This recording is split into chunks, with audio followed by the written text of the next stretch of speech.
Amaze kuzuka Yezu yabariye bamwe 11 ati kw'isi yose mushikirize inkuru nziza ikiremwa cyose. Uzokwemera akabatizwa azorokoka, utazokwemera azocibwa. Ibitangaro bizokogwa n'abazoba bemeye n'ivyo vyibi. Bazokwirukana amashetani, bavuge izindi ndimi kw'izina ryanje, bazofata inzoka mu minwe, banywe n'uburozi bwica ntihagire ico bubagira, bagaranzurira ibiganza ku barwaye bano bakire. Dushimagize iyi nkuru nziza ya Kristo.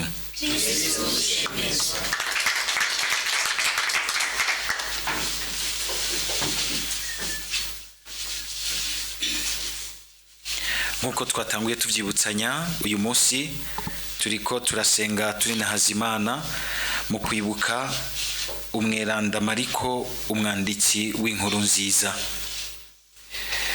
Turaza kuzirikana tugaruka na cane ubwa mbere kuri aya majambo y'Imana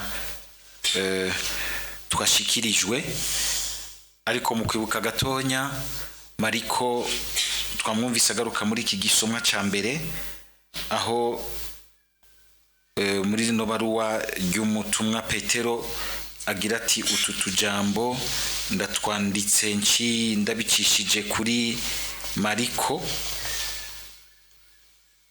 bivuga yuko Mariko yarakoranye ubutumwa na Petero.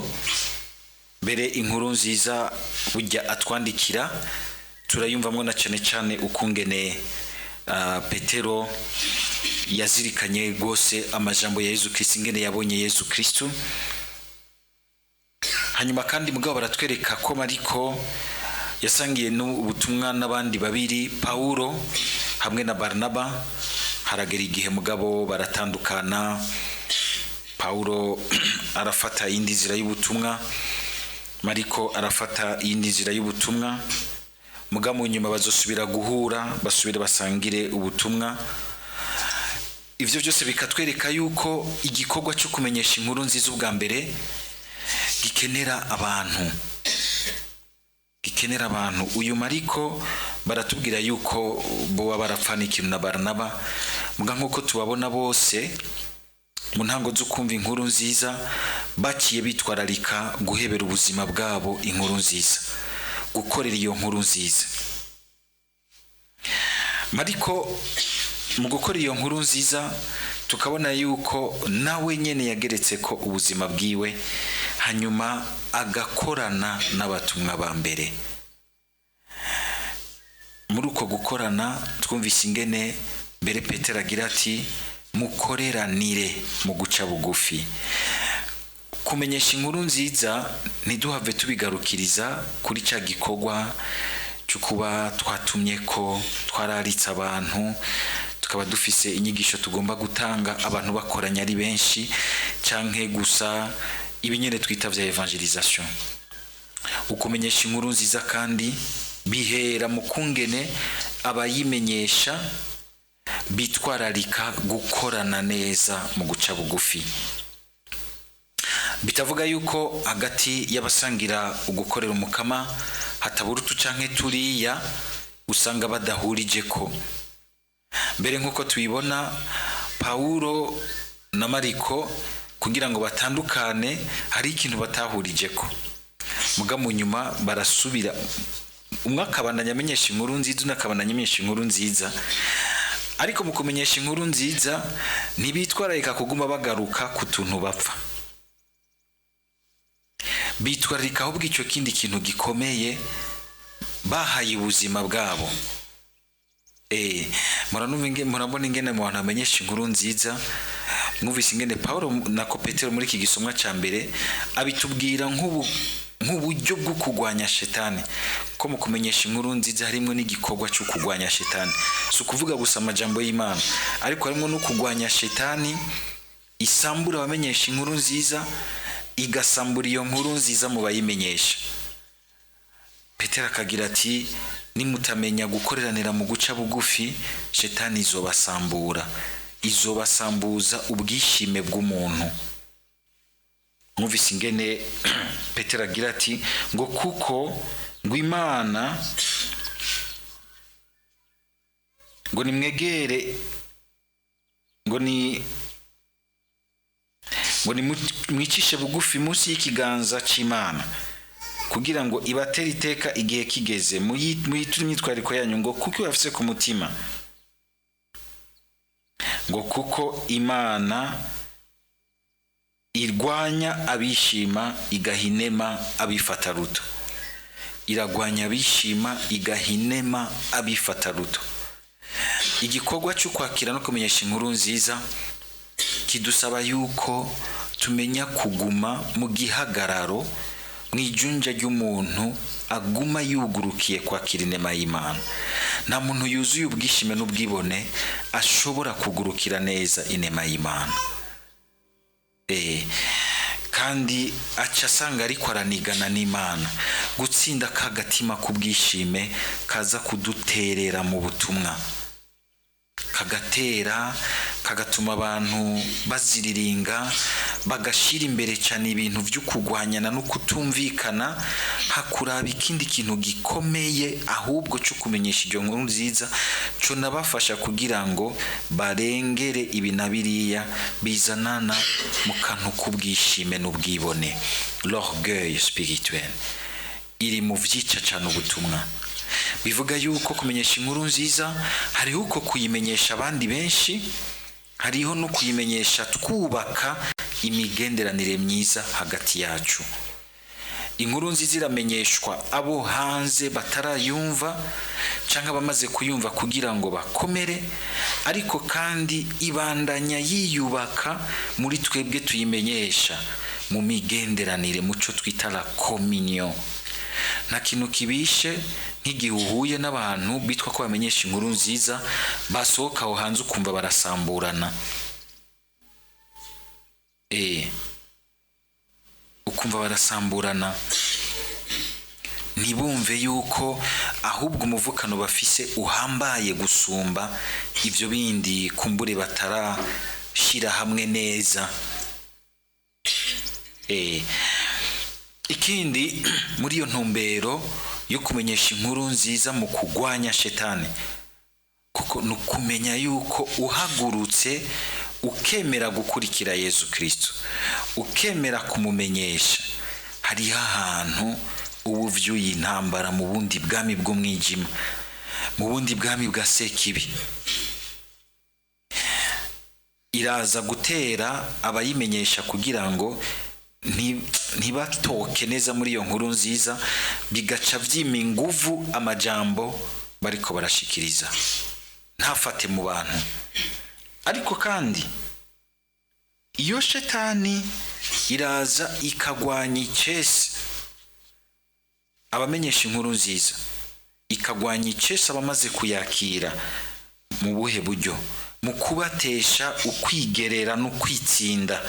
Mwumvise ingene Petero agira ati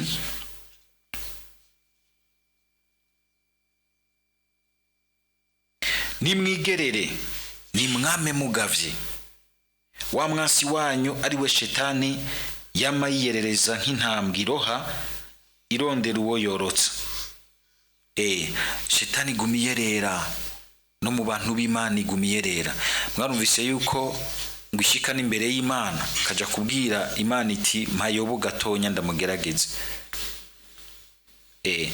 Hariho ibintu umuntu iyo adafise uko kwigerera, icyo twita la maîtrise de soi, ntabafise uko kwamagavye, icyo twita kuveya, si ukuba mu ruhagarara, oya, ni ukuba umuntu ari conscient y'ibintu abamwo, isi agenderamwo, n'abantu babana aho bageza amagara make yabo n'ubukomezi bwabo, nawe nyene mbere akamenya ahari amagara make yiwe n'aho afise ubukomezi, ahari ingabirano yiwe n'aho adafise ingabirano, akamenya guca bugufi, akareka abandi bakamukorera.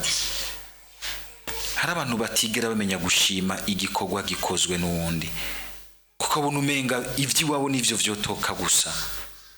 Ababuze guca bugufi, aba yanse ko Imana imukorera iciye mu ngabirano y'uwundi afise we adafise, akamubona umenga vyose niwe, vyose niwe bitumwako, niwe yoba rurangira, niwe yoseruka.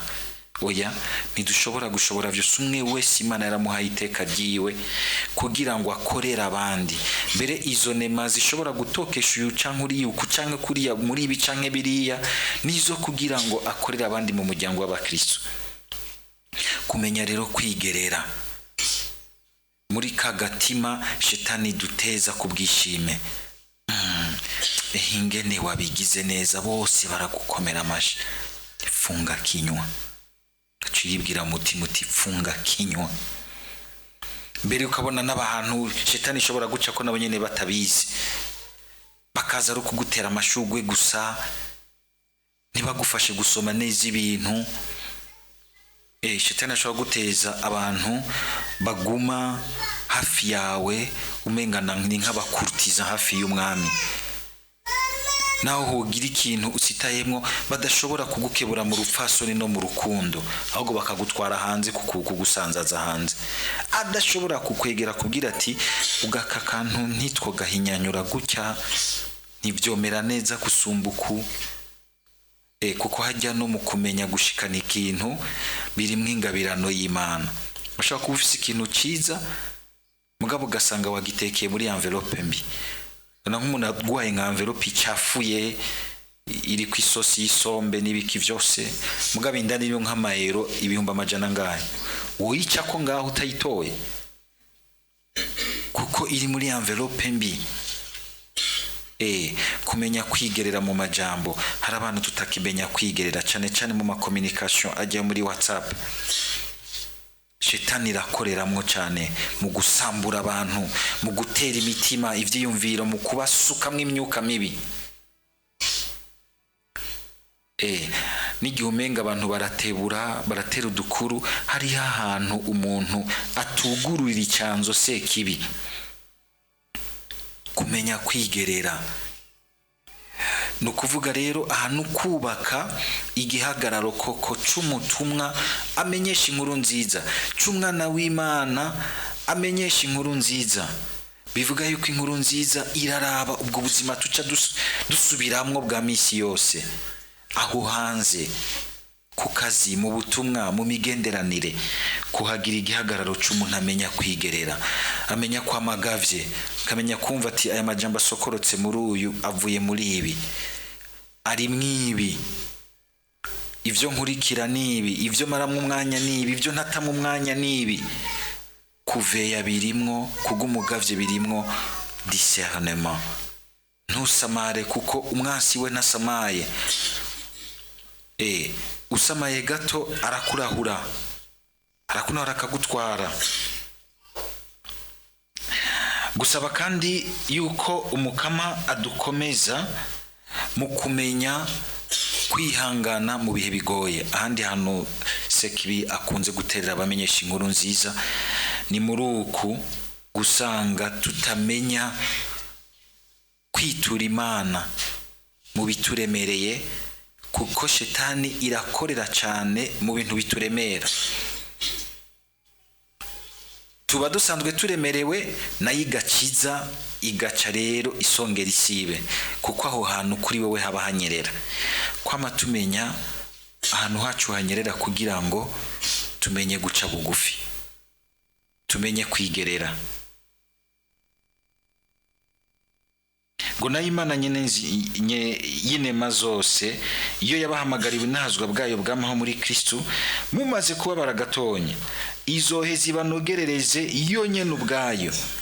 Ukubabara hari igihe umenga biranditswe, birajanye n'ubuzima bwacu tukirimwo nk'abana b'Imana. Hano nibaze yuko umenga kumenya Imana nukuba batakibabara, ntaco bakorako, ntaco bakomakoma, ntaco bababaza, nta kagwara, nta gasonga. Oya, si ivyo. Ubere mumaze kubabara gatonya, umukama wenyene azomenya ingene abahoza muri ivyo bihe, mbere anabicemwo abandanye yigaragaza mu nahazwa bwiwe. Ngo izobasubiriza umutima mu nda, ibaremeshe, ibakomeze. ibaremeshe, ibakomeze, izoheza ibanogerereze yo nyene ubwayo. Nuko rero kuri uyu munsi turiko turibuka Mariko, ntitubone gusa uyo muntu ari ngaho, uwo mutumwa yatwandikiye amajambo y'Imana, ariko atwibutse nugira nti ukumenyesha inkuru nziza biciye kukubaka umuvukano hagati y'abamenyesha inkuru nziza, bakamenya kugendera kuri iyi mico myiza yo kwigerera, kwitsinda, kukwama bagavye no kukumenya kwakira neza ibibabaza kugira ngo ntibibuze Imana kwigaragaza hagati yacu. Sozere nanje ndasozera kuri aya majambo meza Petero atwipfuriza agira ati nihorane agira ati nimuhorana mahoro mwese musanzwe muri Kristo, musanzwe muri Kristo.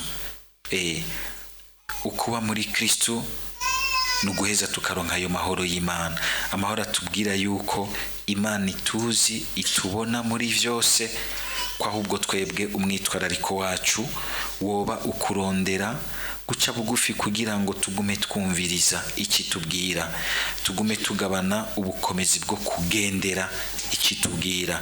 Ayo mahoro y'Imana ahorane namwe mwese. Amen.